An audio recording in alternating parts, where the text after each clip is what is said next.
Hola chicos de quinto semestre, bienvenidos una vez más a su clase, chicos, chicas.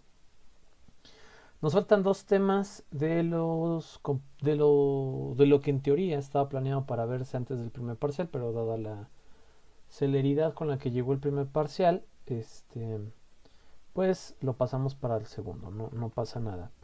Nos falta ver Modernidad Líquida de Zygmunt Bauman. Nos falta ver Disfraces de Leviatán, el papel del Estado en la globalización neoliberal de Juan Carlos Monedero. Y me parece que eso es todo. Entonces vamos a ver si podemos hoy terminar uno, avanzar más lo más que se pueda en el otro. Y en la semana que viene les estaría haciendo llegar el lunes, ¿no? Porque tenemos el lunes yo creo que terminamos esto. Platicamos un poco de las tareas que les voy a dejar. El martes les estaré haciendo llegar las nuevas presentaciones, ¿va? Se las subo al claro. Antes de comenzar, ¿alguna duda, alguna pregunta con algún tópico, con algo que hayamos visto? ¿Alguna sugerencia, algo que habíamos dejado pendiente que yo no me acuerde? No, profesor. Bueno, de mi parte. No, ninguna, no.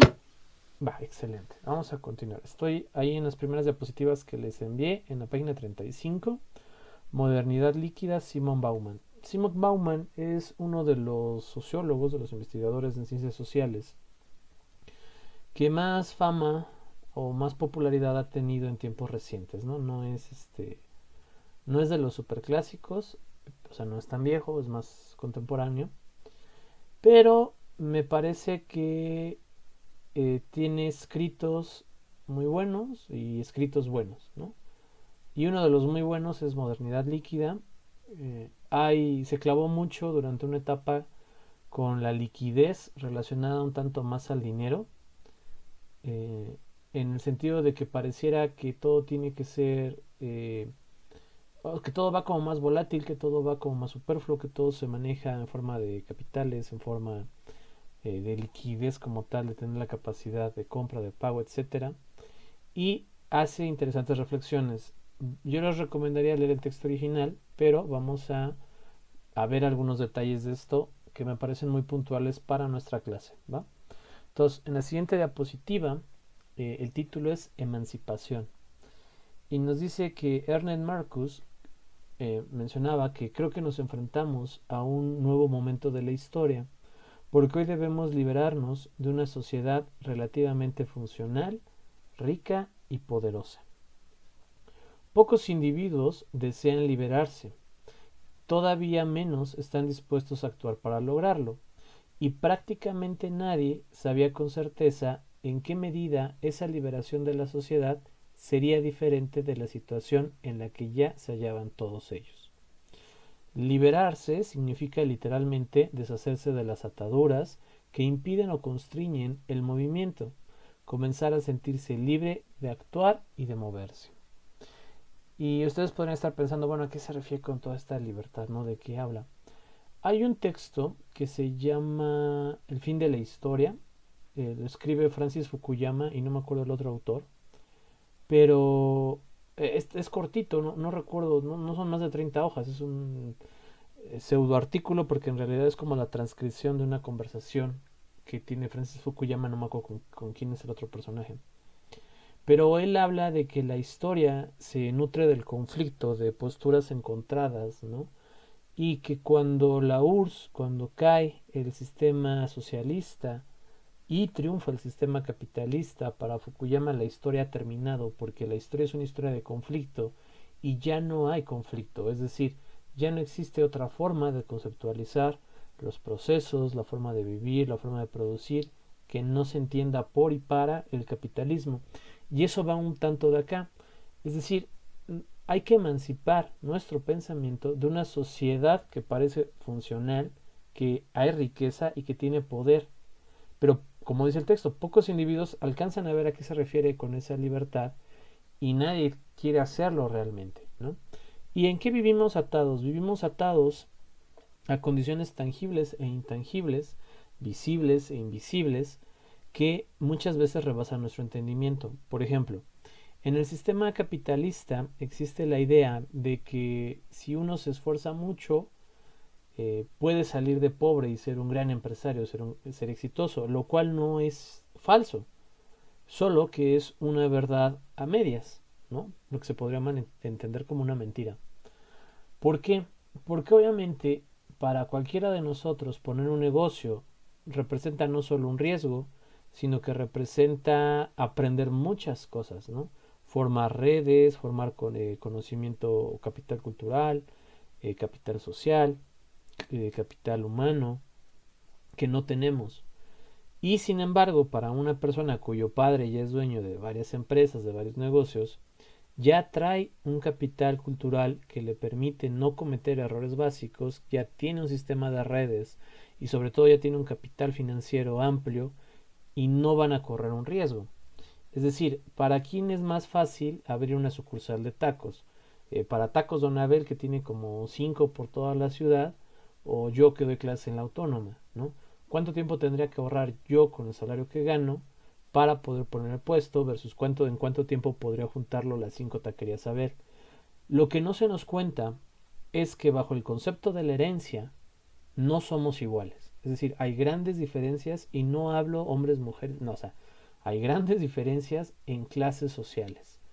Hay muchas cosas que están negadas para las clases bajas, no legalmente, pero sí por otro aspecto. Es decir, a mí nada me impide irme de vacaciones a Los Cabos, ¿no? O sea, yo puedo agarrar y llegar y nadie me puede decir tú no puedes ir, nadie me va a impedir el paso, nada, porque la ley me protege. Pero que mi bolsillo me permita hacerlo, eso es otra historia totalmente diferente. Entonces, dice, liberarse implica deshacerse de las ataduras que impiden o constriñen el movimiento. Por ejemplo, eh, supongamos un licenciado de Derecho que va saliendo, creo que este ejemplo ya lo había dado, pero lo repito, y que no tiene ninguna red, es el primero en su familia en llegar a la universidad, sale y se convierte en defensor de oficio, ¿no? O sea, por parte del Estado. Tiene un sueldo bajo, tiene muchos casos, trabaja muchísimo, le pagan poco, genera poca experiencia y tiene que pasar así una cantidad de tiempo suficiente como para algún día soñar con poner su propio despacho. En cambio, el hijo de cuarta o quinta generación de abogados ya tiene ese trabajo que su papá pulió, que su abuelo creó, que su bisabuelo juntó, y desde el primer día tiene menos casos, gana más, genera más experiencia, tiene más redes y más contactos. Entonces, hay personas que nacen adelantadas, es como si fuera una pista de carreras, algunos nacen en la línea de meta, otros nacen muy cerca de la línea de llegada y otros están fuera del estadio, ¿no? O sea, para ponerlo en términos simples. Y vamos a profundizar un poco en esto. Si hay dudas, me interrumpen, ¿no? En la página 37 dice, nos sentimos libres siempre y cuando nuestra imaginación no exceda nuestros verdaderos deseos. A ver, por ejemplo, ¿quién de ustedes ha soñado con ir a Marte, por ejemplo? O con ir a la Luna. Yo, Va, ¿y qué ha hecho para que se materialice el sueño, compañera? yo creo que ver películas sobre eso y también, bueno, veo a veces videos que sube la NASA, por ejemplo, ahorita de lo de la llegada de el ROVS, o sea, como que idealizo que algún día voy a estar ahí, pero conozco, bueno, como que, o sea, se me da esa idea porque pues yo creo que he visto esas, pues esos videos, esas imágenes, entonces yo creo que por eso. Va, no quiero destruir su sueño, pero, por ejemplo, ¿qué condiciones físicas se necesita para que usted pueda salir al espacio en su cuerpo?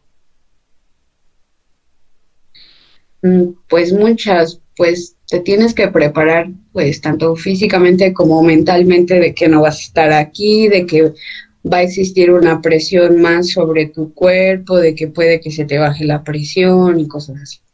También sé que pues es imposible, pero pues ya, si lo sueñas, ya, aunque sea con eso que te quedes. Pero, por ejemplo, ¿ya está entrenando para eso? No, no, yo ¿Por creo qué que no? tampoco, no lo sé. Ahí voy, a eso voy, ojo, o sea, la idea no era destruir el sueño, la idea era hacer esa reflexión. A ver, ¿qué tan libre es usted para entrenar, para convertirse en astronauta, ¿no? O sea, y poder viajar, o para, de parte de la iniciativa privada, poder comprar un vuelo A, ¿no? En un futuro. Pues, a ver, ¿me voy a repetir la pregunta? Sí, sé que Creo está que me... complicado, ¿no? A lo mejor yo profundizo un Ajá. poco. A lo que me refiero es, o sea, no sé cuál es su rutina, no le estoy invitando a que no la comparta, pero, por ejemplo, yo, supongamos que su sueño es mi sueño, ¿no?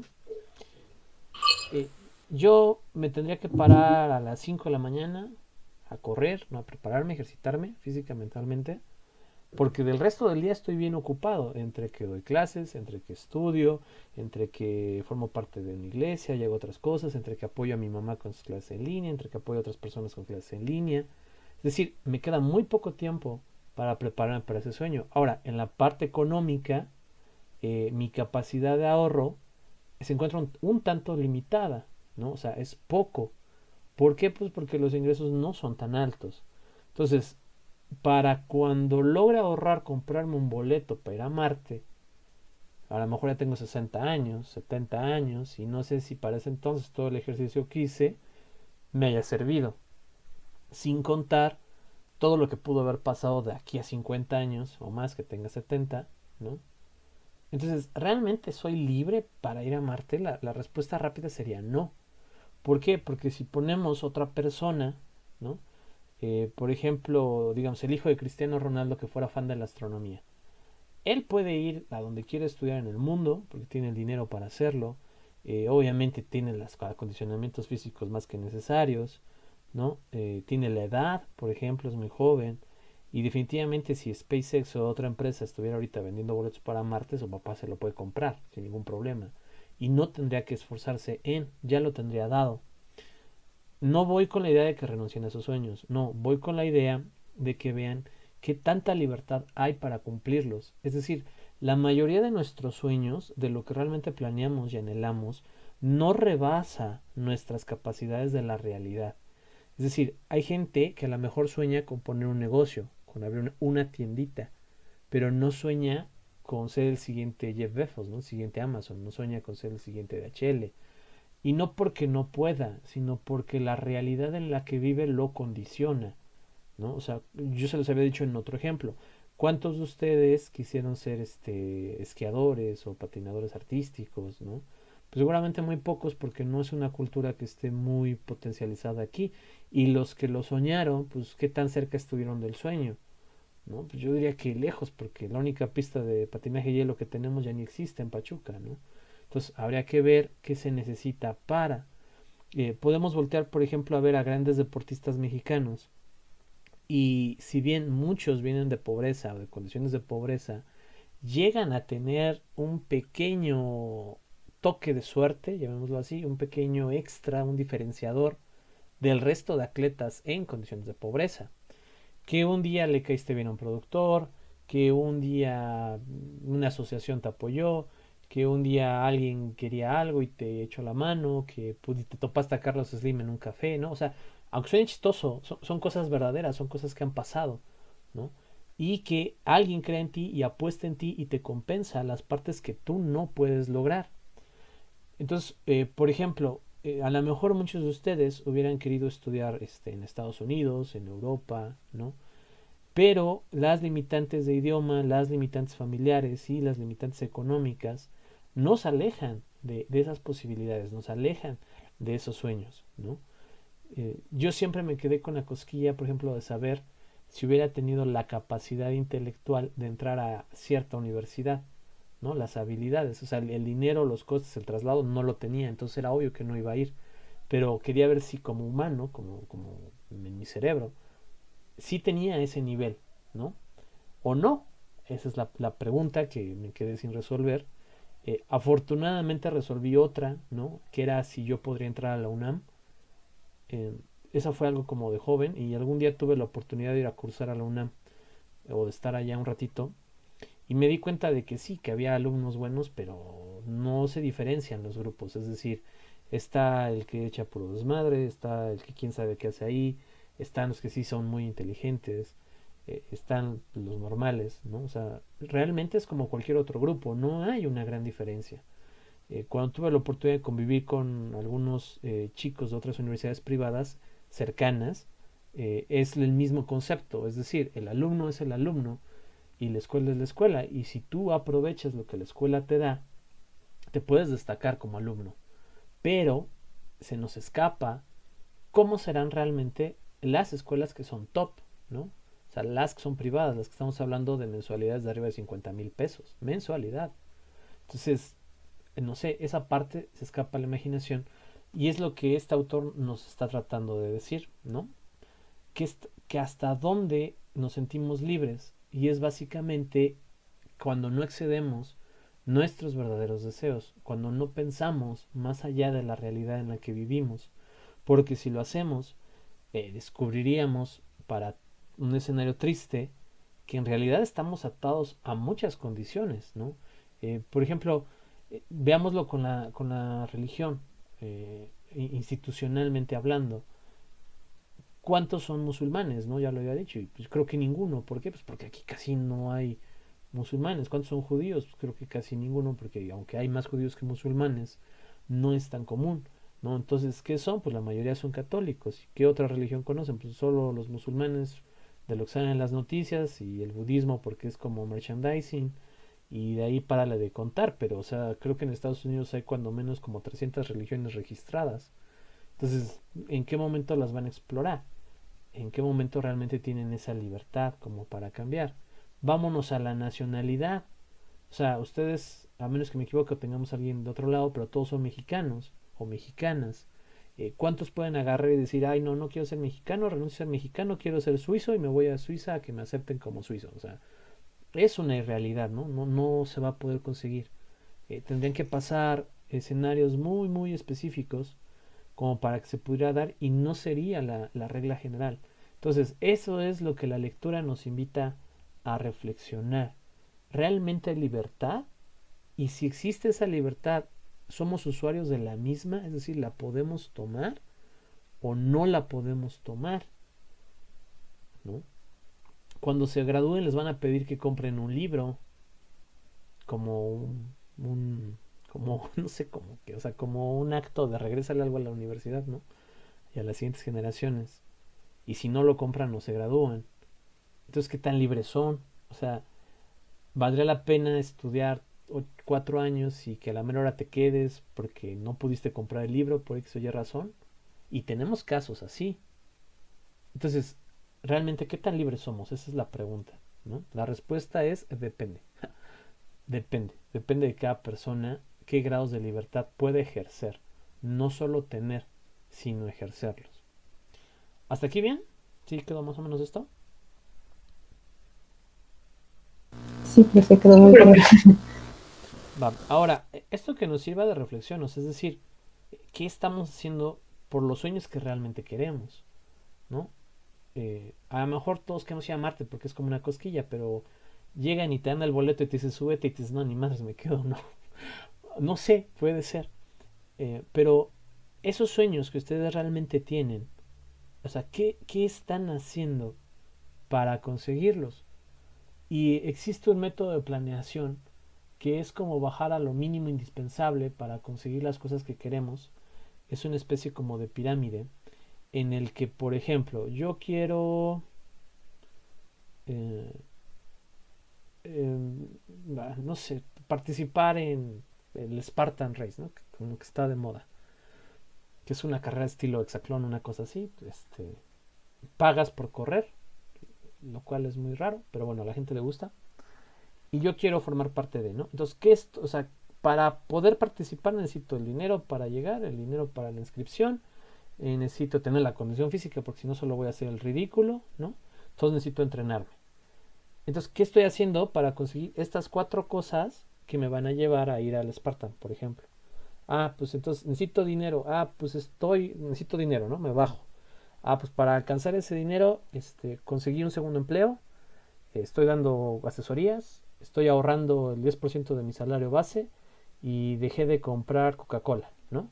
lo cual a su vez también ayuda a que lleve una vida más sana y estoy entrenando y dejé el refresco.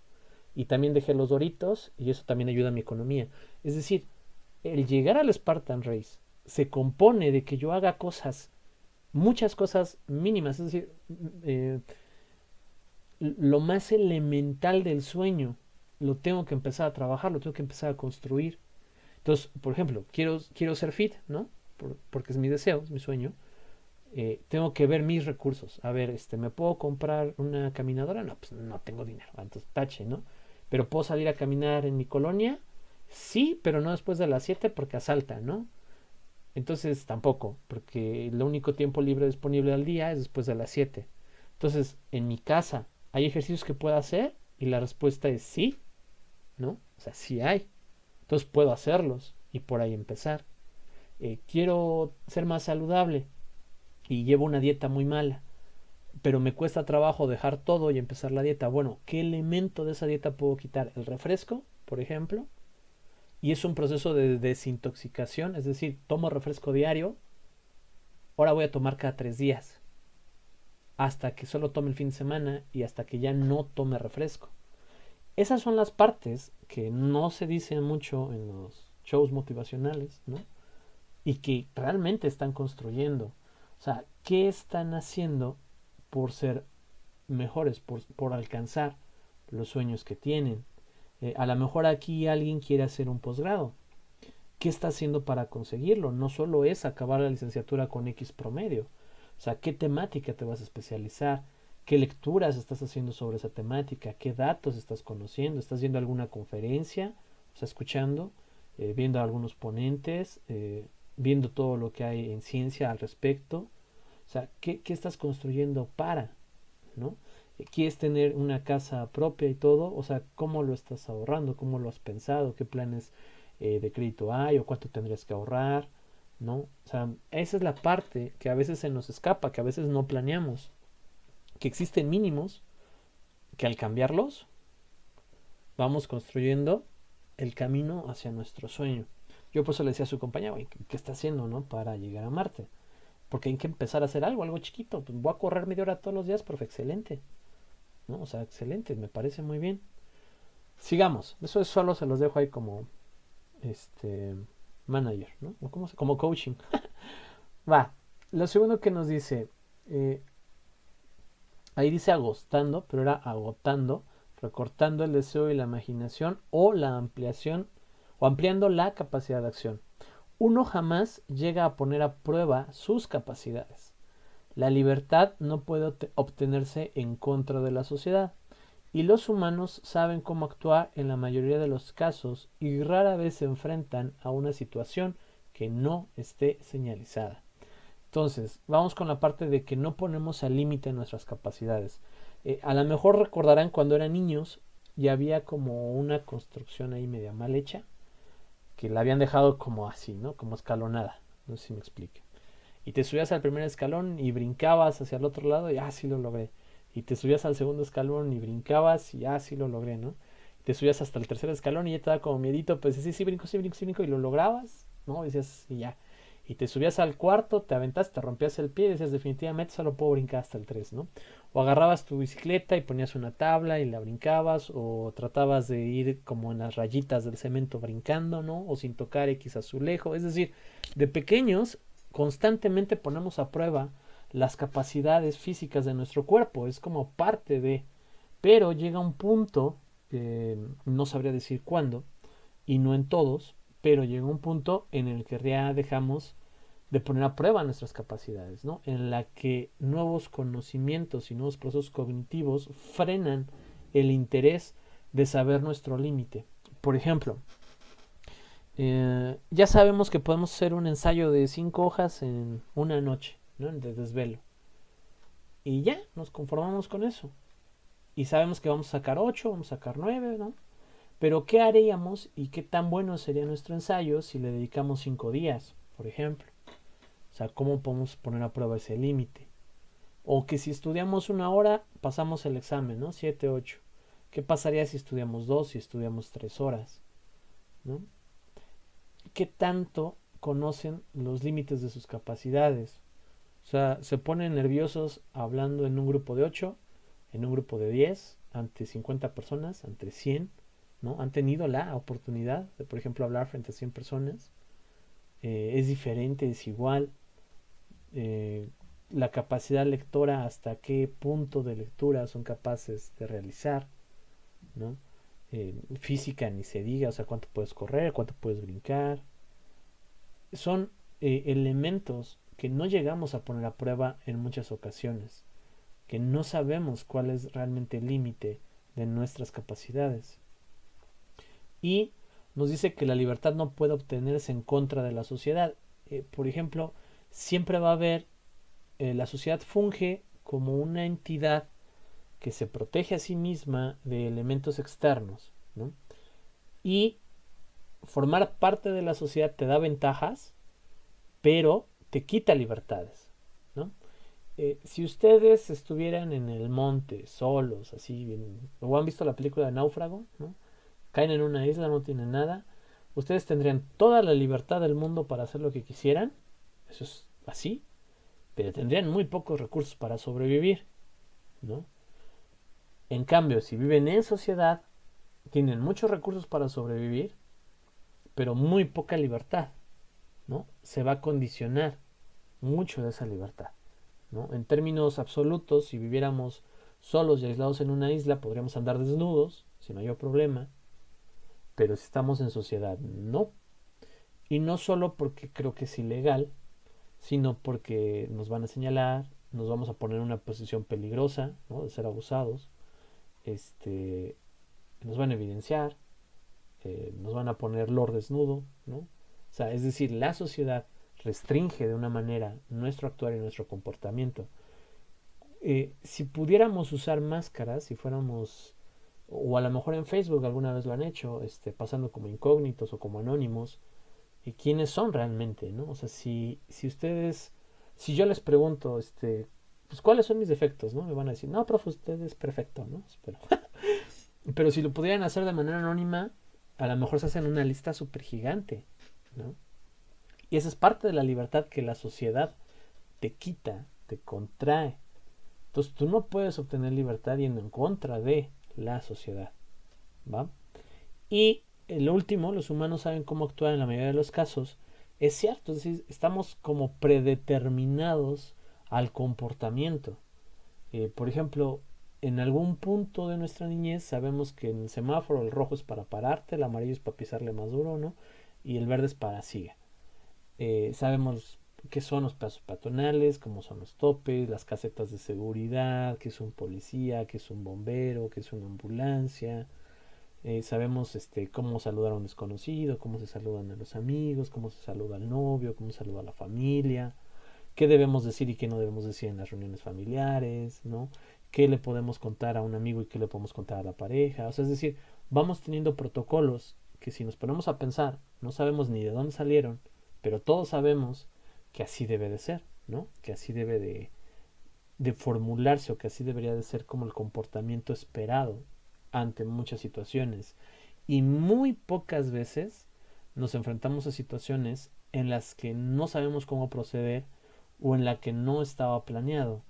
No suele ser lo común hasta ese punto. ¿Hasta aquí dudas? ¿Alguien que opine lo contrario? ¿O diferente? No, ninguna. Va. En la siguiente dice: los azares y los cambios de forma de la crítica. En la sociedad en la que vivimos es que ha dejado de cuestionarse a sí misma. Ya no reconoce la alternativa de otra sociedad. Esa está buenísima.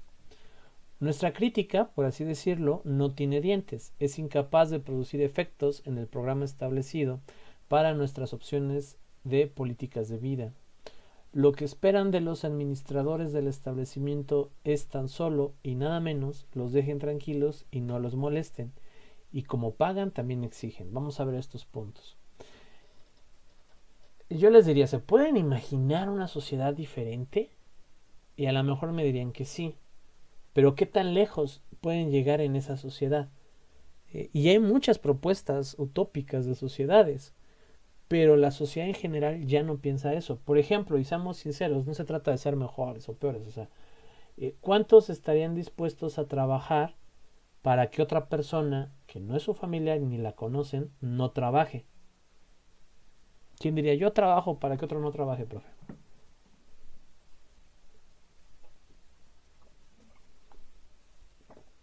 ¿Nadie?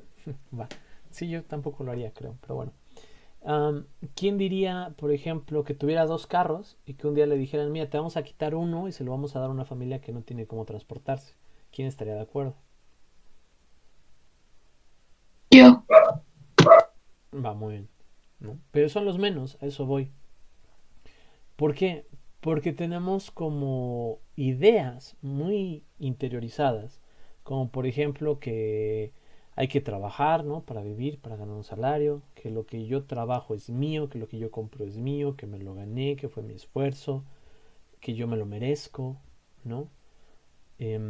Por otra parte, que no me merezco lo que me hizo el jefe, no me merezco lo que hizo la pareja, no me merezco, o sea, son cosas que están así a rajatabla como incrustadas en la mente.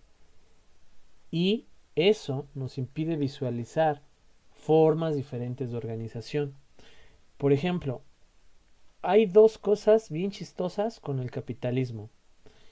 Es el modelo de producción que más ha producido en la historia de la humanidad, al punto de que hay una cantidad impresionante de desperdicios, y es al mismo tiempo el modo de producción que más pobres ha generado, que más desposeídos ha generado.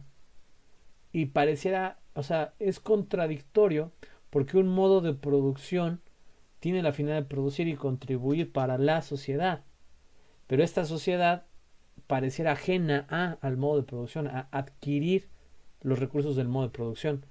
Y se ven escenarios tan raros como empresas tirando toneladas de comida que no se vendieron y un montón de gente que se muere de hambre.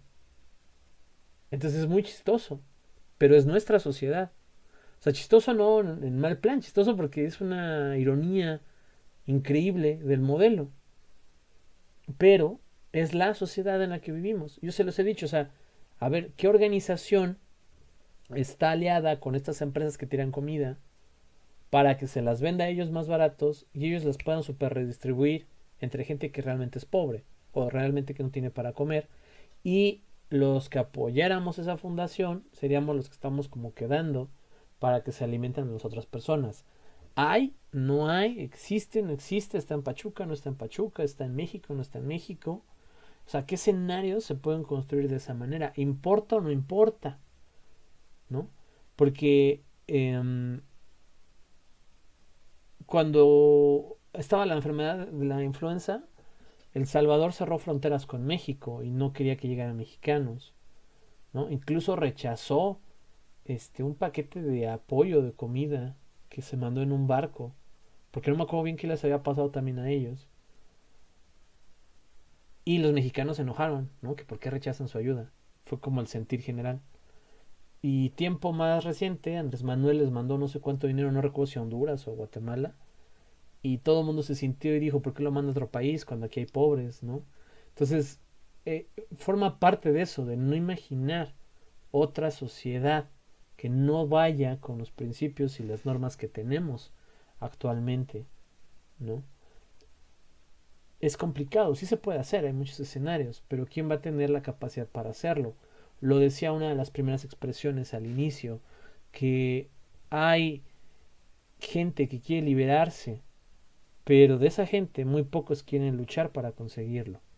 Entonces, ¿cuántos de nosotros, si no existe la fundación, la vamos a crear? ¿Y por qué no la creamos? Porque una fundación así sería como renunciar a muchas de las cosas que queremos y que hacemos para servirle única y exclusivamente a personas que ni conocemos. Entonces, habrá gente que lo haga, muchos no lo van a hacer porque tenemos interiorizado un egoísmo, un individualismo, un pensar en yo, en si yo me esfuerzo, en si yo trabajo, yo consigo las cosas. Y si la otra persona no las consigue es porque no se esfuerza o no trabaja. Cuando en realidad no es así, ¿no? O sea, no es lo mismo que el papá de uno sea pepanador a que sea maestro en la SEP, a que sea director en HP, ¿no? A que sea CEO de Google. Obviamente el hijo va a tener elementos diferenciados horribles, ¿no? El padre del pepenador a lo mejor le puede pagar hasta la secundaria, porque la prepa ya es muy cara, porque primaria, el preescolar, primaria y secundaria, pues las colegiaturas no existen y si quieren no da la cooperación, porque en teoría la escuela es gratuita. Pero a ver, dile a la autónoma que te dé carta libre en la prepa o a otra prepa que te deje estudiar gratis, ¿no? Se va poniendo más estricto. Y no es lo mismo que te compren plumines para colorear los libros de texto gratuitos en la prepa. En la prepa, ¿cuántos libros gratuitos les dieron? ¿No? ¿Cuántas reglas les dieron? ¿Cuántos matraces? ¿Cuántas batas? ¿Cuántas regletas gratis les dieron el gobierno? Difícilmente les darán, ¿no? Entonces se complica mucho estudiar bachillerato. Es muy complicado.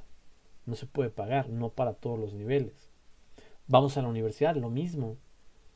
O sea, ¿cuántos libros gratis les ha dado el Estado, por ejemplo? Está la biblioteca pública, sí, pero no es lo mismo a que a ti te dé el libro. O cuántas libretas les dieron. A algunos les darán por uno u otro motivo, ¿no? Puede ser por una campaña política, puede ser por un programa especial, pero no todos estamos en las mismas condiciones, ¿no? O sea, definitivamente no. Por ejemplo, habrá entre ustedes quien pudo estudiar inglés antes de llegar a la prepa, a la universidad, porque sus papás o sus tutores o quien se haga responsable de ustedes o ustedes mismos lo pudieron pagar. Habrá quien no, porque no lo podía pagar, y habrá quien no, porque su papá pensó que eso no era necesario, que no era útil. Pues en la escuela lo aprenderán, ¿no? Algún día. Y no está mal, eso es parte del pensamiento que tenía su papá, su mamá. Pero son elementos diferenciadores, ¿no? O sea, no se explica las mismas condiciones. Ahora, la crítica que solemos hacer dice que no tiene dientes. ¿A qué se refiere? A que realmente no permea. Vean, por ejemplo, si ustedes son de... Pues bueno, no me refiero a que sean un partido político, pero quería que fueran al partido contrario con el que tienen como cierta armonía o cierta encuadre, y vean cómo los critican, o sea, vean cómo le tiran. Es más, ustedes mismos critíquenlo, pero no pasa nada. O sea, difícilmente pasará algo. Está, por ejemplo, en este caso que se hizo famoso de rompa el pacto, ¿no? Al presidente de precandidato que tiene como varias denuncias por abuso sexual. Y qué quejas han llegado, cuánto se ha hecho, y hasta el momento, al día de hoy, no ha pasado nada, ¿no? Y sin embargo, por ejemplo, cuántos lords, no sé qué, ladies, no sé qué, se han hecho virales en redes, y qué ha pasado. Algunos sí, los despidieron, pero lo que algunos no saben, por ejemplo, en el caso de los de gobierno, es que los quitaron de esta secretaría para ponerlos en esta otra. Y la noticia llegó hasta que ahí sí lo despidieron. Y ya. Entonces, es una crítica que realmente no tiene dientes, no trasciende, ¿no? Por eso se me hace bien chistoso. Yo tengo 2 personas en Facebook que de verdad, nada más porque los aprecio en cierto modo, no los borro de mi Facebook.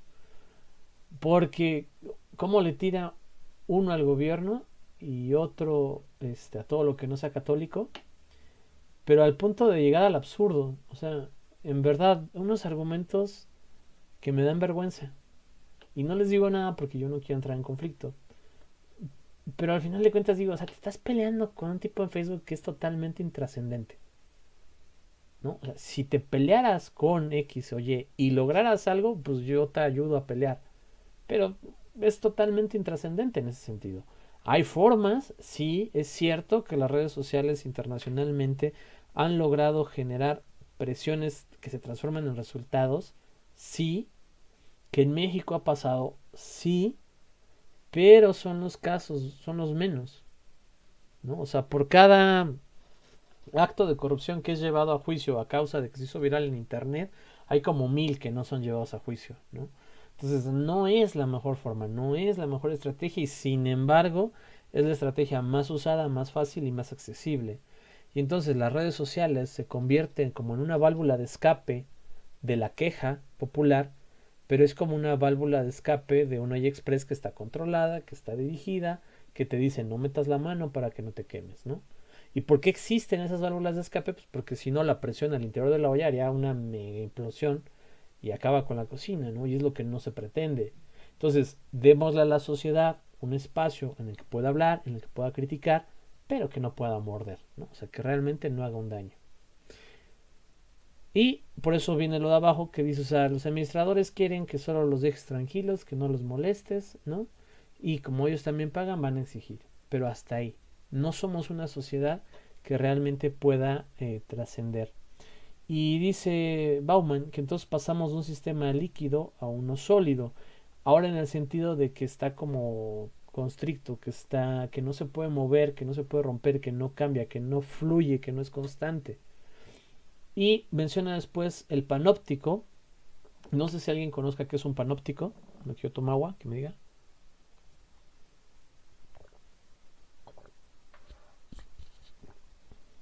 No. No, profe. Va. En las cárceles antiguas se construía como, voy a usar mi botella de ejemplo, como una torre de vigilancia así, y luego se ponían las galeras de los prisioneros como así, ¿no? A un lado, y así al otro lado, y así al otro lado, y así atrás.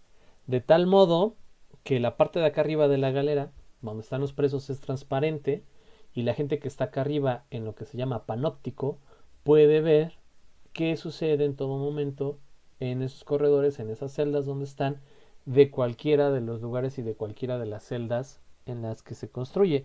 Sobre todo, o mejor dicho, se usaba en las cárceles antiguas. Busquen imágenes de cárceles antiguas y van a ver esa figura del panóptico, una torre central en la que se alcanza a ver toda la prisión.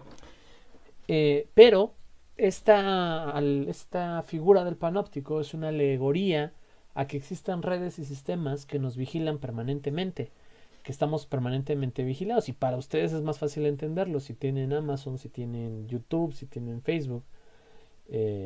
Esas aplicaciones los espían, ¿no? O sea, lo hemos sabido desde hace mucho tiempo y hoy en día ya están como totalmente sinvergüenzas. Si ustedes hablan de algún producto, de algún viaje, de algún lugar, si hablamos de Marte, ¿no? Métanse a Facebook, métanse a Amazon, métanse a cualquier red y les van a salir anuncios relacionados a, ¿no?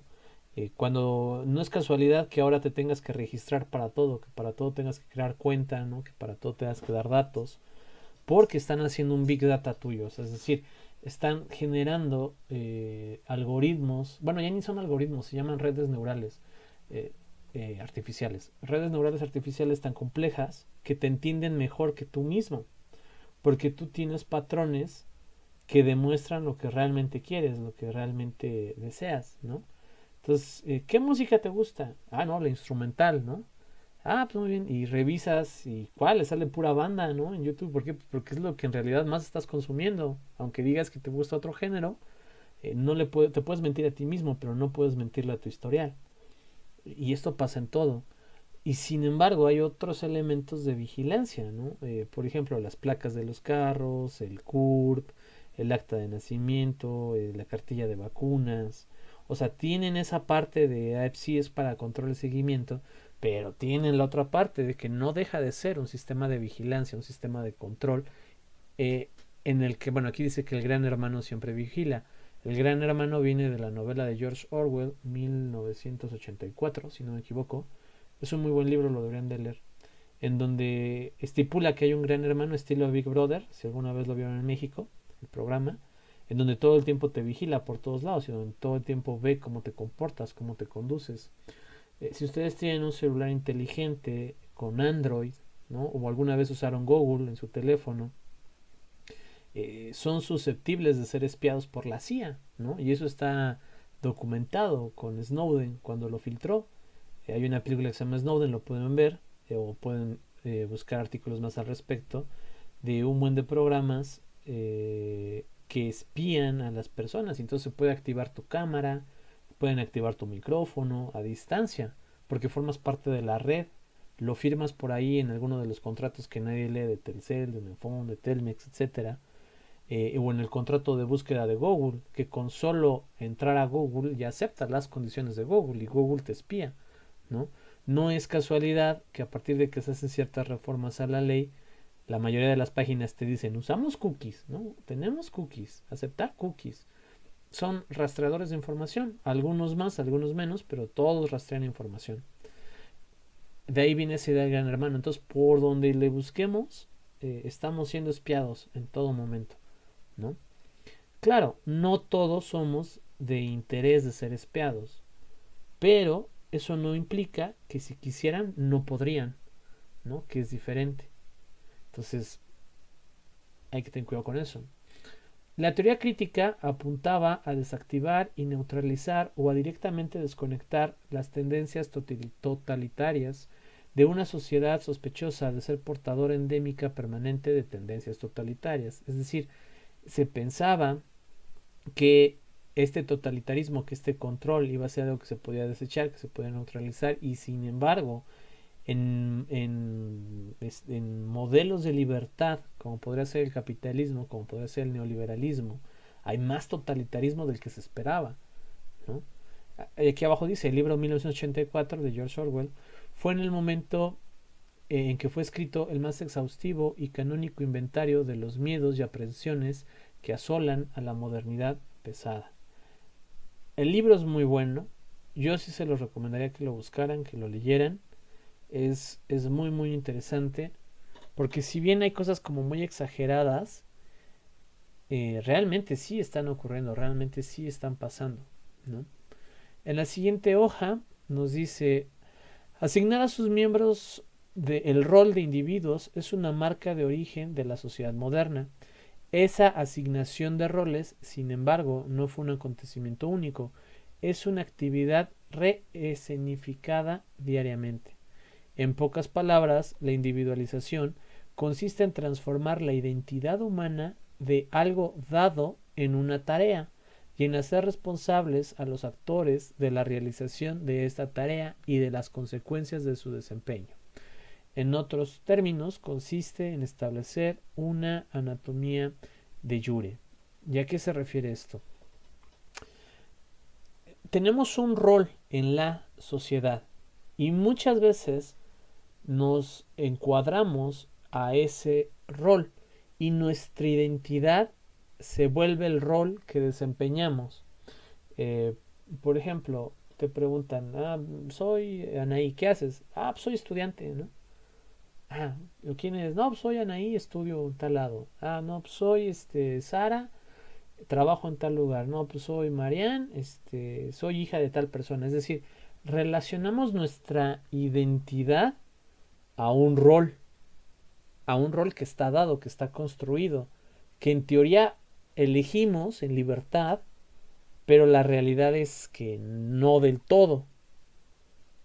Es decir, se presenta una gama de opciones, pero se oculta toda otra gama de posibilidades. Es como si fuera un catálogo, por ejemplo, de Netflix. Dependiendo del lugar en el que tú estás, puedes acceder a ciertas películas y a otras no. O sea, de hecho hay un código oculto en Netflix al que se puede accesar y no, dependiendo. Y hay películas en España que tú no puedes ver en México, por poner un ejemplo, y viceversa. Es lo mismo en la vida, es decir, ¿cuántos de ustedes están estudiando esto porque no podían estudiar otra cosa? Y simple y sencillamente era imposible hacerlo, o porque no se pudieron dedicar a otra cosa. O sea, ¿cuántos de los hombres y mujeres que están aquí a lo mejor quisieron ser futbolistas profesionales, pero no estaban los elementos para que lo fueran, o quisieron ser deportistas profesionales y no estaban los elementos para que lo pudieran ser? Entonces, ¿cuántos de aquí a lo mejor hubieran sido buenos doctores, buenas doctoras o médicos, pero hay elementos en su familia que lo imposibilitaron, ¿no? Ya sea tradiciones, ya sea capital, recursos, etcétera, ¿no? Entonces, ¿por qué están estudiando esto realmente? O sea, de chiquitos decían, yo quiero ser planeador regional. Era así como se visualizaban. ¿no? Que ojo, no tiene nada de malo, pero esto es un ejercicio reflexivo. O sea, realmente estamos haciendo lo que quisimos o lo que la sociedad nos dio un rol y lo aceptamos. Pónganse a pensar eso. Yo les pongo mi ejemplo. Eh, yo fui de la idea de no querer estudiar. A mí el sistema escolarizado al día de hoy me sigue dando repelús estar en el lado en el que ustedes están, ¿no? De este lado es bien padre, pero de aquel lado es bien complicado. Y no me gustaba, o sea, yo estudié la prepa y la parte de las amistades, la parte de la recreación sana, ¿no? Estaba padre. Pero la parte de entregar tareas, la parte de estudiar a lo menso, la parte de ver temas que ni me gustaban, de hacer tareas que ni me iban a revisar, de ir a clases que ni iba a tener, de que me dieran temas que ni eran ciertos, o sea, esa parte es súper aburrida, ¿no? O sea, ¿por qué? Porque en mi casa mi educación me obligaba a hacer las tareas bien, o sea, es decir, si a mí me dejan una lectura la tengo que leer porque pues, mi mamá quiere que estudie, mi mamá me mantiene, mi mamá me educó en ese sentido y yo no puedo no estudiar porque va en contra de lo que soy como formación, como persona, ¿no? Y entonces, por ejemplo, si a mí me enseñaron que para beber tenías que tener 18 años o más y que no está bien excederte porque te pones todo menso, y alguien en la prepa me invita a tomar alcohol, yo digo no. Y ahí se corta la posibilidad de ver qué hubiera pasado si hubiera tomado cerveza. Seguramente nada bueno, pero a lo mejor se pudo haber dado alguna amistad, algún noviazgo, no sé. Se pudo haber dado otra historia, que no es la historia que ahora yo vivo, por una decisión que tomé. Pero retomo. Entonces, mi mamá me dice, pues tienes que estudiar porque tienes que estudiar, ¿no? Y la verdad ahora se los digo riéndome, pero como con algo de nostalgia, porque realmente en ese punto yo era muy inmaduro, eh, aunque no tanto. Pero realmente cuántas personas quieren estudiar y no pueden, literal, y yo me daba el lujo de decir yo no quiero estudiar, y eso era un lujo. Y qué bueno que mi mamá me obligó a estudiar, estoy muy agradecido de eso. Entonces me pongo a ver qué licenciaturas hay, ¿no? Dejen, voy a sonar tantito la nariz.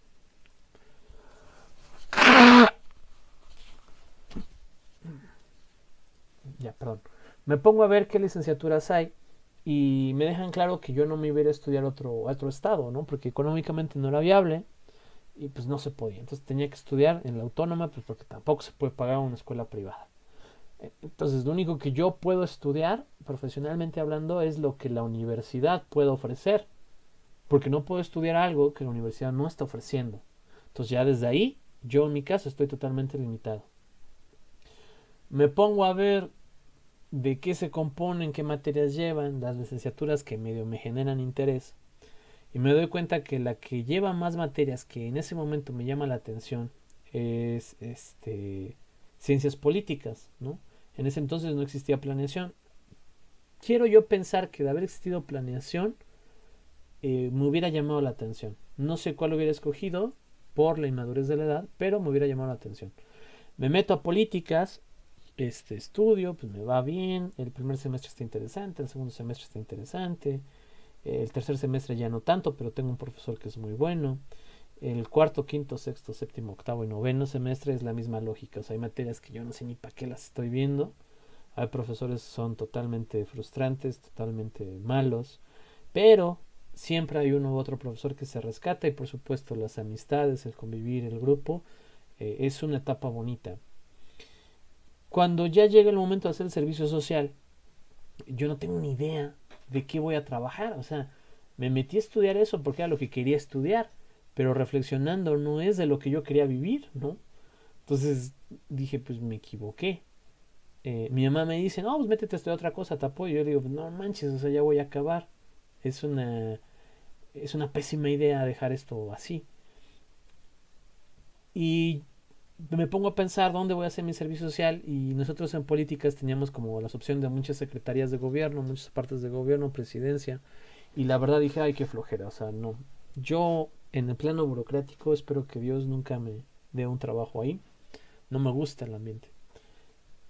Y me entero que hay como un proyecto de investigación académica ahí mismo en el ICSU y dije, ¿no? O sea, voy con un investigador, llego al servicio social en la mañana, como aquí mismo, me quedo a clases, porque así es básicamente todo el día perdido, ¿no? Y conozco al doctor Noé, no sé si les llegó a dar clases, si lo conozcan, súper buen doctor, me enseña muchísimas cosas, aprendo muchísimo con él, hasta la fecha me sigue enseñando muchas cosas. Y digo, esta parte está padre, ¿no? O sea, esta parte yo no la conocía, el ser investigador, el trabajar dando clases, ¿no? Y digo, bueno, ¿qué se necesita para ser investigador? No, pues necesitas un posgrado, ¿no? Pues ¿cuál? Pues doctorado. Y por un doctorado, pues maestría. Y digo, bueno, a ver qué maestrías hay. Y me entero de CONACYT. No, fíjense, o sea, yo ni sabía de CONACYT en licenciatura. Y que te pagan por estudiar. Y dije, a ver, ¿cómo? Sí, no, pues te pagan por estudiar, te dan una beca. Ah, ¿de cuánto es la beca? De 10,000 pesos. Dije, en la torre, o sea, está súper bien. Porque a mí, por fuera me iban a pagar como 6,000 pesos al mes, 7,000 pesos al mes, porque iba recién salido, si es que encontraba trabajo. Entonces me van a dar 10,000 y libres de impuestos, lo tomamos. ¿En dónde? No, pues volvemos al punto. Tus posibilidades económicas solo te lo permiten o en la autónoma o en el colegio de Hidalgo. Pero no puedo irme a otro estado, ¿no? O no puedo irme a otro lugar. Entonces tiene que ser alguna de CONACYT, que todavía se reduce aún más de todos los posgrados que se ofertan, y en la autónoma o en el colegio de Hidalgo. Posibilidades todavía más reducidas. Veo en el colegio y hay una maestría en planeación y desarrollo regional, que es la que tengo, y becada por CONACYT, ¿no? Y que no solo está becada, implica que la maestría cumple con mínimos de calidad. ¿Se acuerdan cuando les enseñé lo de las revistas de CONACYT que tienen puntajes, cumple, no cumple, cumple, no cumple? Así son los posgrados en CONACYT, o sea, hay una super batería y se ve si cumple o no cumple, y si los cumple es un programa candidato a beca y implica que el posgrado es muy bueno en términos nacionales. Entonces, para mí lo tenía todo, estaba en casa, era en Pachuca, me iban a pagar, ¿no? Estaba también la maestría en ciencias sociales de la autónoma, pero ¿cuál fue la diferencia? Que para entrar a estudiar en autónoma yo me iba a gastar como 20,000 pesos para entrar y nada me garantizaba que entrara, ¿no? 20,000 ya con el primer semestre. De todo el proceso de selección eran como 13,000 pesos. Entonces 13,000 pesos y no hay garantías de que me quede. Y del otro lado creo que pagué 1,000 pesos, ¿no? Y la titulación acá eran 10,000 y acá creo que pagué 2,000 o 3,000 pesos. O sea, había una gran diferencia económica. Y acá era pagar 8,000, 7,000 pesos cada 6 meses. Acá era creo que pagar 500 cada 6 meses. Entonces hay una gran diferencia. 6,500 pesos de diferencia por semestre es muchísimo. Entonces me quedo con esta opción, ¿no? Estudio en el Colegio de Hidalgo. Y cuando voy acabando de estudiar, me entero que hay una plaza, bueno, no una plaza, que hay una clase y que puedo competir por ella. Compito, la gano, que es análisis del desarrollo regional, la que les voy a dar en sexto. Y le doy a la primera generación de esta licenciatura clases, es decir, la alcanzo a la primera generación. ¿Y en qué momento elegí yo? ¿No? Entonces, ¿qué es lo más, para cuando termino la maestría, lo más lógico, lo económicamente más viable, conforme a mis planes personales, con mi familia que quería formar, etcétera, era métete a estudiar un doctorado? Y volvemos al punto, ¿dónde lo estudias? ¿No? Lo estudio aquí, porque pues soy de aquí está mi familia, aquí está mi casa, y aunque a lo mejor económicamente pudiera ahora estudiarlo en otro lugar, yo no me quiero ir de aquí. ¿Y qué opciones tengo? Pues la única que tengo es la autónoma, porque a menos que me equivoque, es la única que en Hidalgo tiene posgrados en CONACYT de doctorado. ¿Y cuál? Pues ciencias sociales, ¿no? Porque la otra era políticas públicas y la otra era algo de gobierno, y yo estoy hastiado de la parte política, ¿no? De mi formación de licenciatura. Me gusta la ciencia política, no me gusta la administración pública. Y los posgrados están más orientados a la administración pública. Me voy en ciencias sociales, estoy en ciencias sociales, voy bien, entro, pero a lo que voy con esta reflexión, que no es presunción, de estas decisiones que yo tomé, ¿había otras ocultas? O sea, esa es la pregunta. ¿Había otras decisiones que yo no pude ver?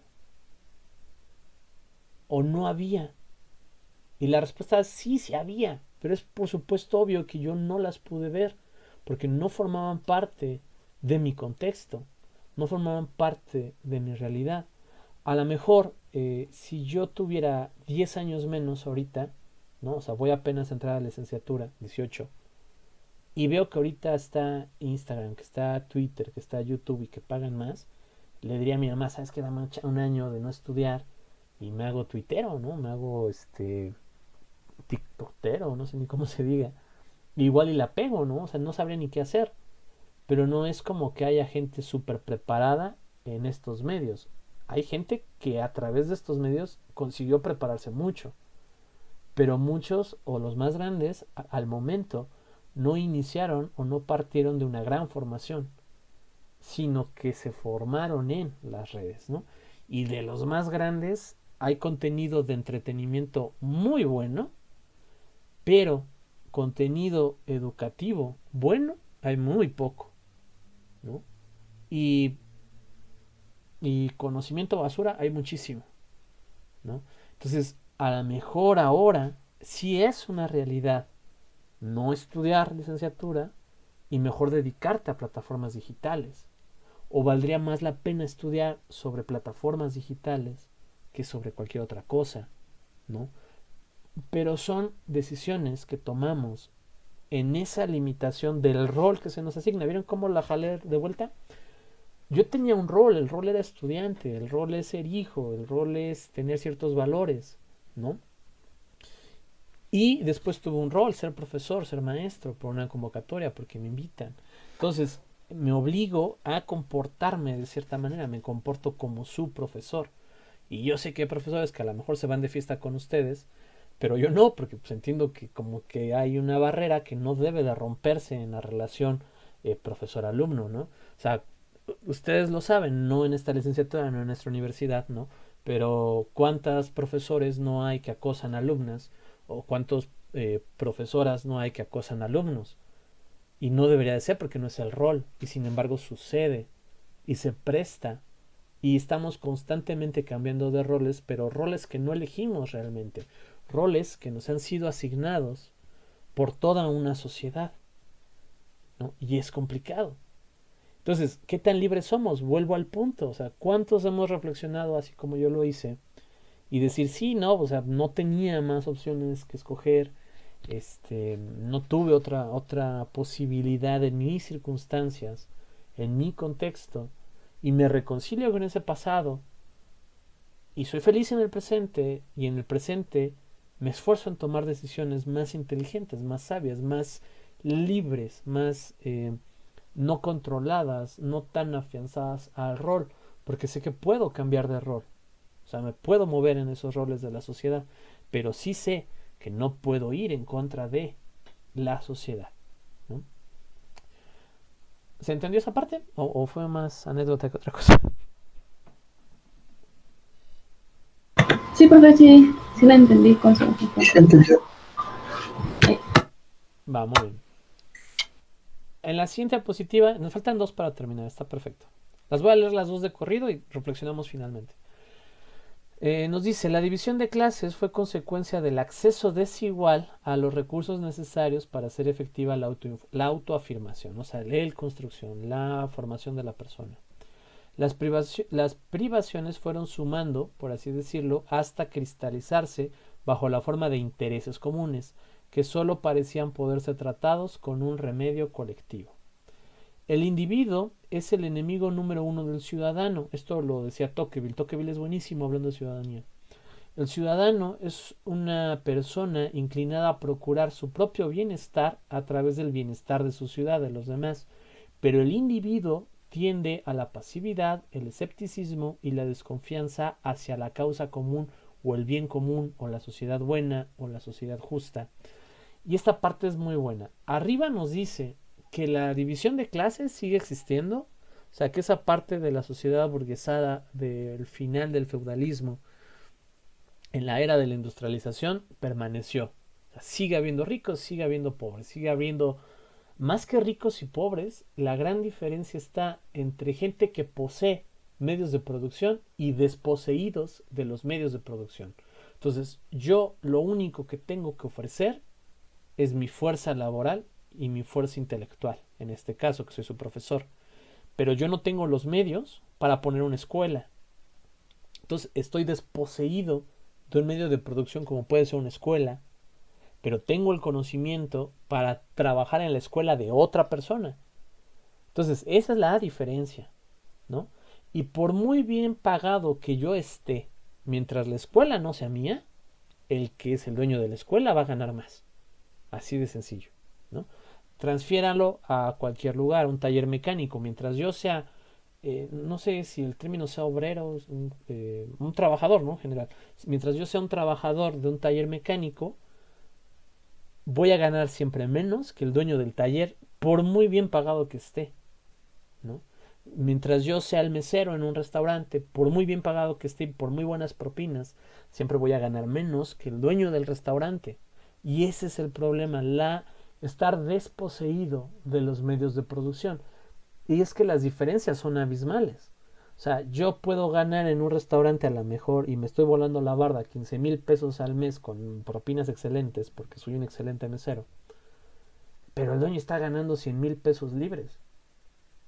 Entonces, ¿en qué punto nos vamos a igualar? O 150,000 pesos. O sea, no nos vamos a igualar. Es más fácil que él abra 5 restaurantes antes de que yo intente abrir mi primer fondita. Ese es el problema. Y como sociedad lo hemos aceptado, que está bien que el rico sea rico, porque se esfuerza, porque trabaja, pues porque así le tocó, porque tuvo suerte.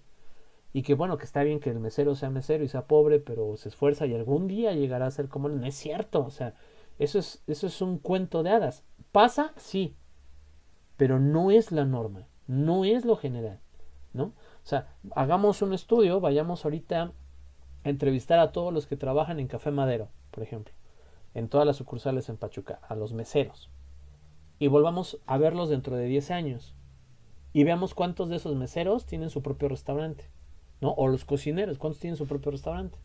Y en ese mismo periodo de tiempo, el que era dueño de esas franquicias o el que maneja el consorcio, no sé cómo se maneje, cuántos otros abrió. Y nos vamos a dar cuenta de una gran realidad, que a lo mejor un mesero o un cocinero triunfó, el resto no. Muchos siguen trabajando y seguirán trabajando en el mismo lugar, porque están desposeídos de medios de producción. Esa es la gran diferencia, que el medio de producción te da una gran plusvalía, ya se los había dicho. O sea, si yo soy una empresa que fabrica controles de Xbox, ¿no? Cada control, hacerlo, a mí me cuesta 300 pesos. Hacerlo, así ya con el salario del trabajador, ya con la electricidad, ya con los materiales que están aquí, a mí me cuesta 300 pesos hacer cada control. De esos 300 pesos, 50 es el salario del trabajador, ¿no? Pero este control lo voy a vender en, no me acuerdo cuánto cuestan, pues están bien caros, como es que este lo agarré en oferta, como 1,500 creo que están más o menos. 1,500 pesos, o sea, estás hablando de una plusvalía de 1,200 pesos en mi ejemplo imaginario.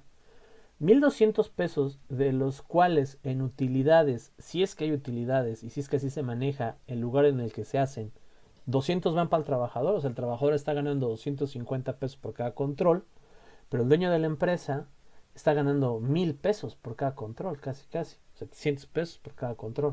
O sea, ahí hay una gran diferencia y en muchos lugares la utilidad, el plusvalor, no le toca nada al trabajador. El trabajador obtiene 50 pesos por cada control. El dueño de la empresa está obteniendo 1,200 pesos por cada control, ¿no? 700 con impuestos si quieren. Entonces, ¿cuál es la diferencia? Que yo, trabajador, gano 50 pesos por una jornada de 12 horas por cada control. El otro está ganando 700 y no trabaja tanto como yo. Entonces, ¿en qué punto lo voy a alcanzar?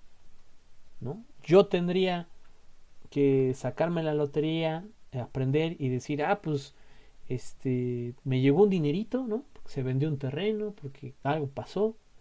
Y como yo sé cómo se hacen los controles, voy a poner mi propia empresa de controles, que le voy a llamar XMEX, ¿no? Y van a ser mejores porque yo ya sé que esta palanca de aquí está programada para que se rompa a los 7 meses. Y si le agrego nada más así tantito, porque es mi conocimiento, me puede durar hasta 14 meses. Ese obrero va a triunfar. Así ha pasado, o sea, véase en los autos, véase Porsche, véase Ford, véase Lamborghini, véase Aston Martin, véase Shelby. Son, no la marca, sino el personaje. Son personas que formaron la marca, pero que trabajaron para Mercedes, que trabajaron primero para Renault, que trabajaron primero para Rolls Royce, ¿no? Y de ahí salieron. Pero uno de los cientos y miles de trabajadores que cada empresa tenía. Uno. Entonces, ¿pueden ser ese uno? Sí, claro, todos somos susceptibles de serlo. Pero solo va a ser uno. Y ese uno va a servir para vender el mito de que si trabajas mucho, de que si te esfuerzas lo puedes lograr, cuando en realidad hay una serie de elementos aquí al lado que están imposibilitando eso. O sea, hay un megafiltro aquí, ¿no? O sea, toda la sociedad no cabe. O sea, no caben que todos los que están desposeídos de medios de producción un día tengan medios de producción. No entran. Entrará uno, ¿no? O sea, nada más. Y para terminar, lo que dice Tocqueville, hay una diferencia entre ser ciudadano y entre ser individuo. El individuo quiere todo para él, por él, y si él está bien, le vale lo que sucede con los demás. El ciudadano quiere que mejore la ciudad, quiere que mejore el entorno, porque sabe que si el entorno mejora, él va a mejorar un poquito. En un ejemplo, un individuo pone cámaras en su casa, pone luz en su casa, sensores, y friegues el resto de los demás, ¿no? ¿Por qué? Porque lo puedo pagar, lo puedo poner. El ciudadano se juntaría con sus pares y diría, ¿saben qué? Hay que cooperarnos y poner una sola cámara que vea toda la calle, ¿no? Y dirían, pues sí, ¿qué ventaja saca él? Pues que en esa calle está su casa. Entonces, si hay una cámara que vigila la calle, de una u otra manera también vigila mi casa. Este es un pensamiento ciudadano, este es un pensamiento individualista. Y en mi tesis de maestría, que no es muy buena, pero llegué a la conclusión de que no existen los ciudadanos. No existe ya este pensamiento está muy diluido, o sea, pero muy diluido. Hay expresiones que pugnan por ciertos sectores, ¿no? O sea, hay animalistas, hay feministas, hay, no sé cómo se les diga a los que pugnan por los derechos indígenas, pero bueno, los que pugnan por los derechos indígenas, por grupos muy, muy específicos como viejitos, como capacidades diferenciadas, que están como jalando agua a su molino, lo cual no está mal, pero un animalista, si le puede dar en la torre a un geriátrico para que los animales estén bien, lo va a hacer, ¿no? Lo mismo al revés. Ese es el problema. Un ciudadano buscaría algo que beneficiara a todos, ¿no? Ahora hay grupos de individuos realmente. Hay personas con un mismo fin, pero que segregan a los demás. Solo pugnan ese fin. Y estos de acá sí existen, porque ya les dije que no hay generalidades, pero son los menos, ¿no? O sea, son los menos. La mayoría ahorita piensa en estos términos, en lo que yo quiero, en lo que a mí me parece correcto, en lo que a mí me parece adecuado, no en estos términos.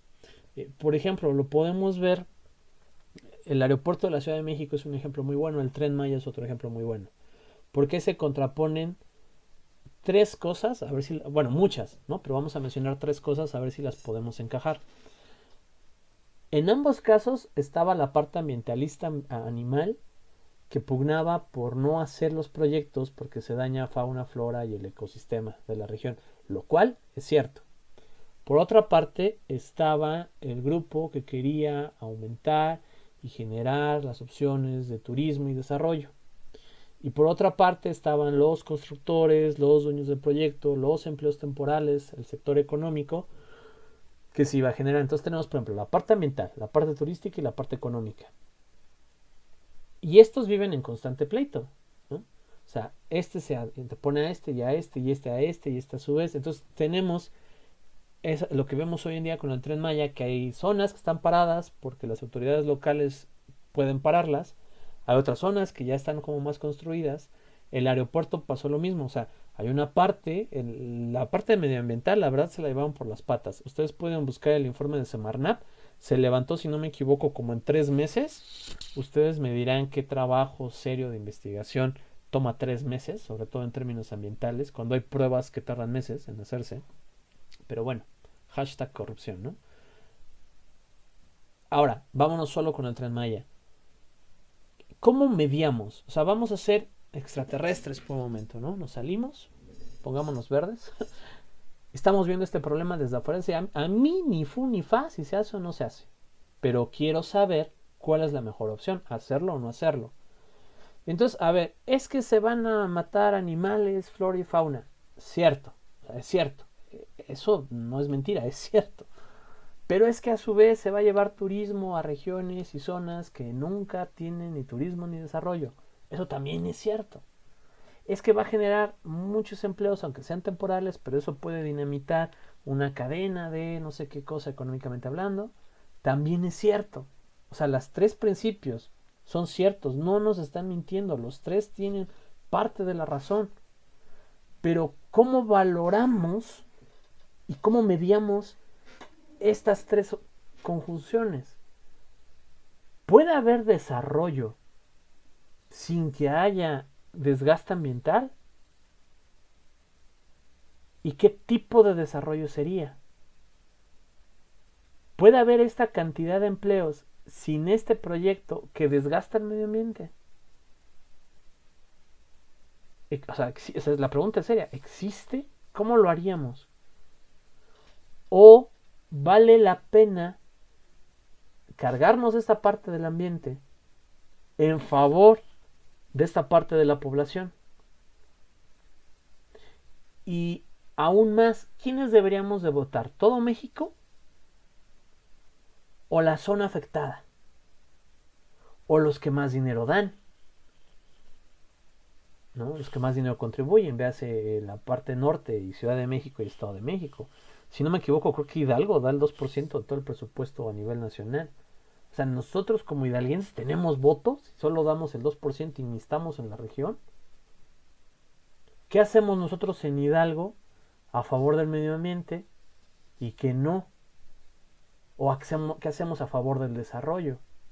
Por ejemplo, lo que haya costado estos nuevos puentes nos hubiera alcanzado para hacer una especie de corredor en las zonas más alejadas del estado, y que de esa comunicación invariablemente generaría mejores opciones de desarrollo. Entonces es bien complicado en el deber ser elegir, porque el principio de Pareto te diría que no puedes mejorar a unos sin perjudicar a otros.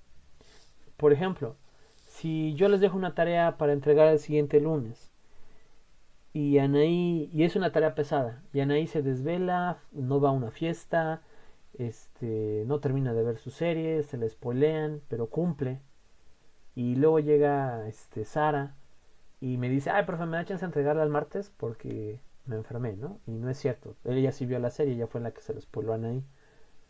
Y yo digo, sí, ya le estoy dando en la torre a Anaí porque pues, va a decir a Anaí, pudo haber dicho que va para el martes y veía mi serie, ¿no? Pero estoy beneficiando a Sara, ¿no? Pero José, ¿no? Patricio llega y me dice, profe, yo sí estuve enfermo, ¿no? Y me enseña así la foto. Estoy ahí todo tumbado, el de la motocicleta soy yo y esa pierna debería estar para el otro lado, ¿no? Digo, no manches, compañero. Y entonces, si le digo sí a José, tengo que decir sí a Sara y le doy en la torre a Anaí. Pero si le digo no, si le digo a Anaí no, hasta hoy, o sea, sí, tiene razón, hasta hoy, le doy en la torre a Patricio y le doy en la torre a Sara. ¿Y qué es justo? Si yo dije el lunes debería de ser. Pero si realmente a Patricio le pasó algo horrible que lo imposibilitó más allá de lo que él quisiera entregarla a tiempo, debería de no tener, sí o no tener consideración con él, ¿no? Entonces, y esto es una clase, ¿no? Donde yo al final decido y no va a pasar más allá de que Anaí se enoje, o que Sara se enoje, o que Patricio se enoje, pero no va a pasar nada más.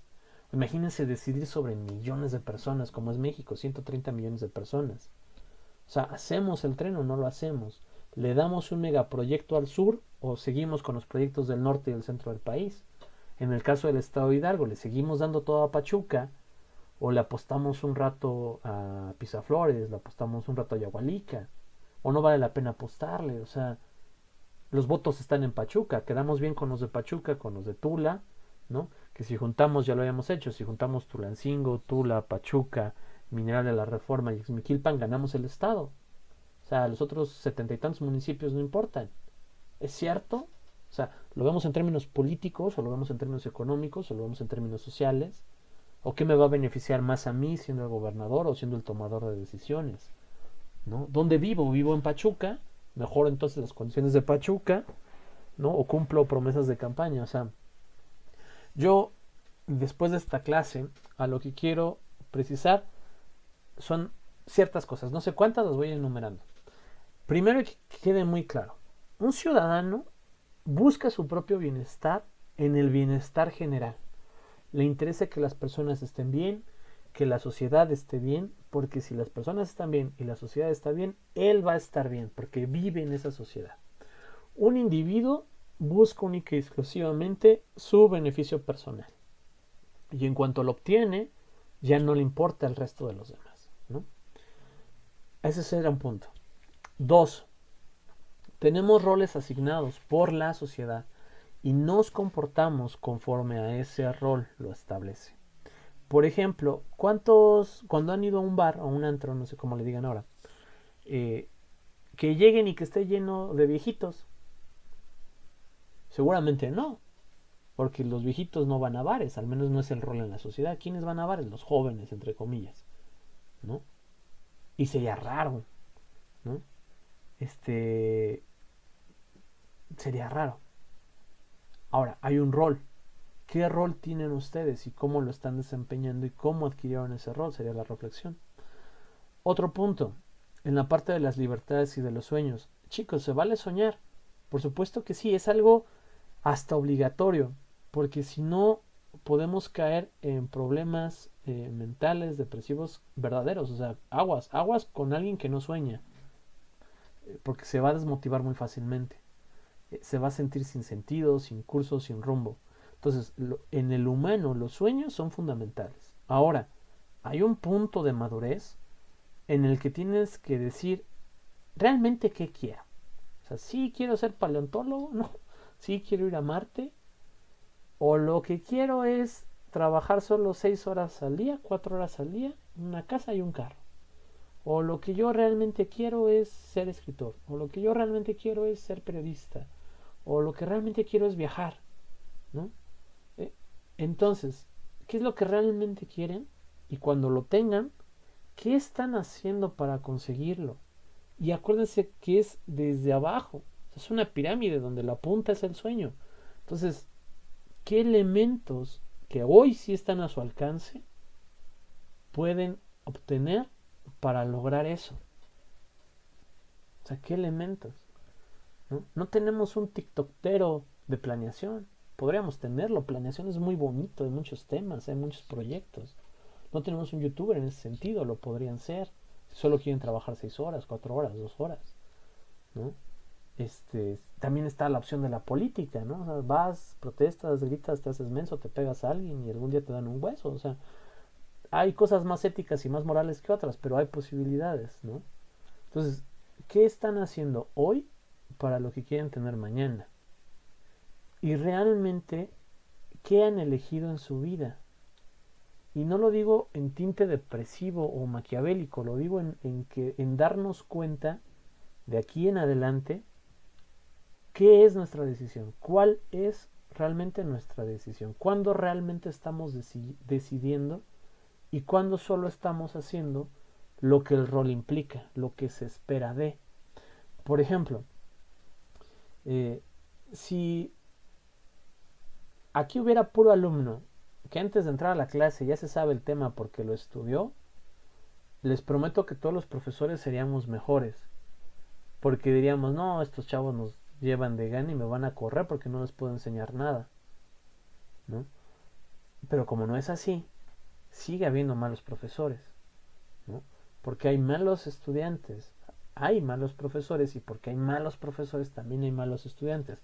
Es una relación cíclica, pero cuando alguien rompe el ciclo, la otra parte se tiene que romper también. Alguien que me comparta sus reflexiones o que solo me tire de a loco. No sé, alguien que diga algo.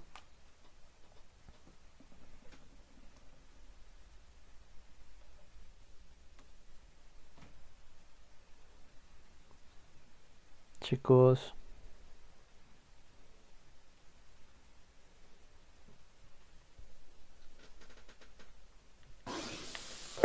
Bueno, pues, por ejemplo, a mí, ahorita lo que nos acaba de compartir, pues sí me puso a pensar, ¿no? En mis decisiones o en el lugar en el que estoy ahorita. Por ejemplo, yo cuando pues iba yo pues en la secundaria o en esa edad, pues a mí me dije, no, pues me hubiera gustado pues, estudiar fotografía o cinematografía. Y ya tenía la idea de irme a México y todo, pero pues por ¿cómo? Bueno, por mis limitantes, pues no. Porque pues no vivo en primer, pues no vivo en la Ciudad de México. Vivo pues aquí en Pachuca. En segunda, pues la situación económica. Em, y pues igual pues no quería estar lejos de mis papás y ese tipo de cosas. Entonces, pues después, pues ya no sabía ni qué estudiar. Y hasta que pues aquí encontré la licenciatura. mm, Estaba yo muy indecisa y todo, y pues ya me fui pues mi mamá me acompañó y fue cuando conocí a la coordinadora. Ah, incluso usted lo conocí Cuando daba clase en cuando, coordinación. no, Ah, cuando fue la feria universitaria. no, Que, hombre. ajá, creo que fue la primera feria universitaria, fue creo en el 2018, y estaban dando pues las carreras y lo vi y me empezó a explicar toda la currícula y todo, y dije, me ¿Sí llama la la atención convenció? y fue, sí, Oh, me hizo muy feliz, siempre y ya, quise saber si alguien me había escuchado. sí, y ya es cuando pues me animé y fui a Ixú con mi mamá y fue cuando estaban construyendo la biblioteca. Estaba bien feo. Y fue de, ay, bueno, pues, pero me gustó mucho el ambiente, me gustó todo y digo, bueno, o sea, tal vez no fue lo que realmente quería, pero también digo, puedo tomar algún que otro curso de fotografía o de cine y pues de alguna manera hacer algo, empezar algo pequeño y también enfocarme en esto de la licenciatura y todo. Entonces, creo que pues sí es muy importante eso de qué es lo que quiero y qué estoy haciendo. Y, y sí, tampoco pues no frustrarnos a veces por no cumplir nuestros sueños, sino buscar la manera de aunque sea cumplirlos, tal vez no a grandes rasgos, pero sí una mínima parte, mínimo. Pues creo que es todo. No, está muy bien, gracias. Y yo le diría, o sea, yo le diría que hay otro mito, que es la edad, que es muy engañoso. Porque uno piensa que a cierta edad ya no podría hacer otra cosa, ¿no? Y no es así.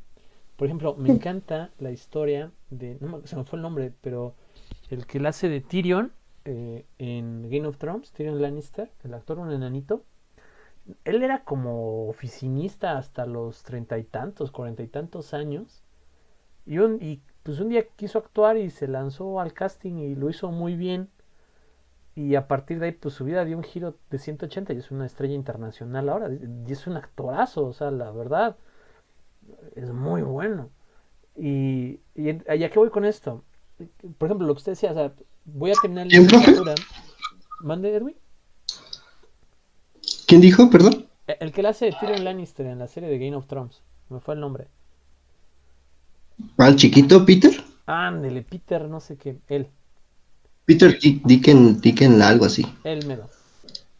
Y sirve de Ajá. ejemplo porque lo que usted está reflexionando está muy bien. Es decir, o sea, yo quise estudiar fotografía y cine a mis 18, no a mis 19. Y no lo logré. Y estoy acá. Y usted mismo se dio la solución. Pero a ver, si mi sueño es ese, ¿qué puedo hacer? Ah, pues puedo buscar un curso en línea. Y hay gratuitos, ¿no? Puedo ir buscando. O sea, hay fotografías que fueron tomadas con cámaras bien feas y son fotografías súper buenas. O sea, si tiene un celular, ya con eso alarma. Nada más hay que saber tomar la foto, ¿no?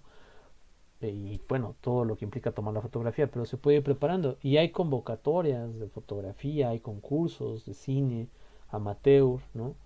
Y quien quita gana uno porque le puede dar un enfoque desde la planeación, desde el desarrollo regional, ¿no? Y triunfe y eso sea lo que la catapulte a una beca en cine, por ejemplo. Eso pasa, eso es real, eso es tangible. Sueños que sí son muy complicados es como, por ejemplo, tener 30 años y querer ser jugador profesional de algún deporte, porque pues técnicamente es una edad muy complicada, pero ha habido casos, o sea, sí hay casos de gente que debuta después de los 30 en un deporte. Entonces, la edad es mentirosa, es engañosa, porque, por ejemplo, usted podría llegar a tener 50 años y a lo mejor ya tiene hijos estudiando en la universidad, ya se van a casar, etcétera, y ya están realizados, y usted ya tenía X trabajo, ya se mantiene, y en ese momento puede decir, ¿de qué? Quiero estudiar fotografía, ¿no? Y los siguientes 10, 20, 30, 50 años que vaya a vivir, hace lo que quiere. Pero esto no lo podríamos hacer si desde ahorita no nos damos cuenta de esas limitaciones y de esa falta de libertad. Por eso esta clase me gusta mucho. O sea, esta está en específico en particular cuando digamos estos temas. Porque si hoy me doy cuenta que no pude estudiar esto o no pude hacer esto porque no solo dependió de mí, sino de mi contexto, de mi rol, de mi entorno, entonces puedo empezar a trabajar para cambiar ese contexto, para cambiar ese rol. Y en un futuro, si, por ejemplo, en el caso de usted, si ser fotógrafo es lo que realmente quiero, lo hago. Pero ya tengo una mejor preparación, ya no llego de la nada, ya no vengo sin un plan. ¿Me explico? O sea, ya realmente empiezo a materializar ese plan, ¿no? O sea, a lo mejor las cámaras son caras, ¿no? Las buenas. Pero a lo mejor a partir de ahorita le empieza a ahorrar un poquito. Yo decía dejar la coca, ¿no?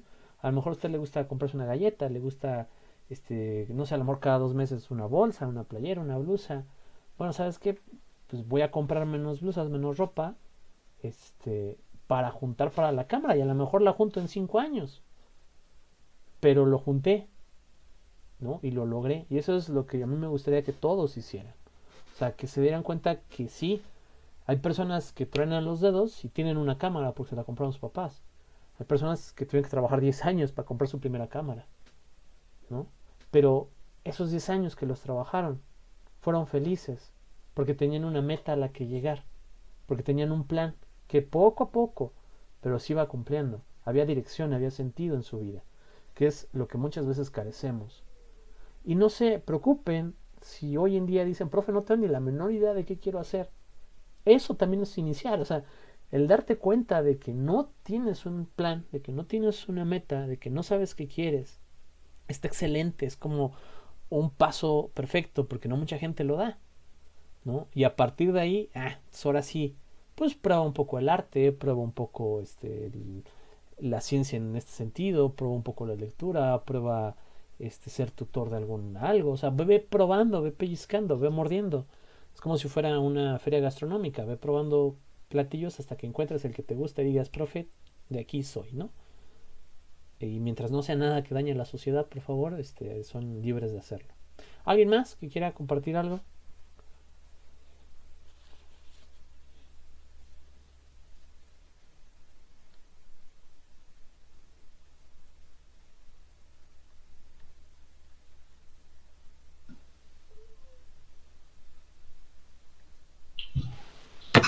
Bueno, Pues A ver, Anaí, luego Patricio y luego Edwin. no solamente pues que tiene mucha razón de que tenemos algunos objetivos o algunas metas que pues hagamos algo por cumplirlos y eso también como que me hizo que estuviera un poco pensativa porque sí, bueno, yo creo que, bueno, al menos yo sí me he planteado como que pequeños objetivos o metas que sepa que sí puedo lograr, pero se necesita, como usted lo comentaba, mucho esfuerzo y puede que haya veces que, no sé, como que no estoy así, pienso que quizás no pude haber hecho algo y no lo hice para lograr esas metas. Entonces, pues ahí pues lo que es muy importante que sí hay que tener una, bueno, pues si se quiere lograr algo, pues esforzarse para cumplirlo. Y pues en mi caso, siempre desde pequeña quise estudiar algo relacionado con la política no sé por qué desde chiquita me llamaban mucho las cuestiones políticas, las cuestiones administrativas.